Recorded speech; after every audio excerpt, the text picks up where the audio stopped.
इससे जनता को बताने की 9 साल के अंदर जितना काम हुआ है वो 70 साल के अंदर नहीं हुआ है।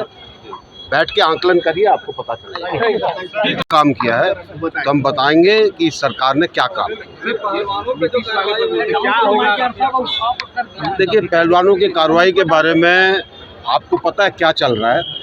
पूरी जांच हो गई, सब कुछ हो गई, उसके बाद भी अगर राजनीतिक तौर पर लोग बाग बैठते हैं तो जो वहाँ पे कानून और व्यवस्था बनाने वाले हैं उनको कार्रवाई करनी पड़ती है। दूसरे बाहर के लोग अगर वहाँ पर आकर दंगा करेंगे तो पुलिस अपने आप उसके लिए कार्रवाई करेगी। उसके ऊपर हमारा कुछ कहना नहीं है, वो पुलिस का मामला है, कानून व्यवस्था का। संसद के 9 सालों में हुआ है, अप्रत्याशित तौर पर विकास हुआ है।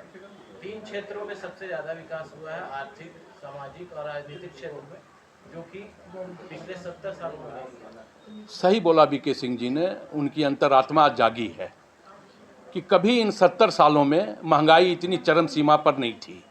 कभी 70 सालों में पेट्रोल डीजल के दाम 100 रुपये के पार नहीं हुए। कभी 70 सालों में इतनी बेरोजगारी देश में नहीं हुई। कभी 70 सालों में देश की बेटियां सत्ता पक्ष के सांसद के ऊपर यौन शोषण के आरोप को लगा करके धरना प्रदर्शन नहीं की। स्वाभाविक तौर पे बीके सिंह जी की अंतरात्मा जागी। सिर्फ चूंकि वो गलत पार्टी में है, गलत नीति में है, इसलिए उन्होंने अपने ऊपर यह इल्ज़ाम नहीं लिया। बाकी इल्ज़ाम तो उनके ऊपर काफ़ी है। आज देश की बेटियां सिसकियां ले रही है भारतीय जनता पार्टी का नाम सुन करके। निम्न वर्गीय, मध्यम वर्गीय परिवार के लोग मरने को विवश है। ये बीके सिंह जी को पता नहीं चलेगा। इसलिए नहीं चलेगा कि वो अनुकंपा के आधार पर विदेश राज्य मंत्री बन गए हैं।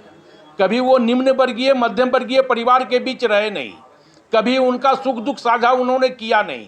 इसलिए उनका दर्द उनको समझ में नहीं आएगा। इन 9 सालों में यह देश बेहाल है, किसान बेहाल है, रोजगार खत्म हो चुका है, नौजवान बेहाल है, देश की बेटियां सिसकियां ले रही है।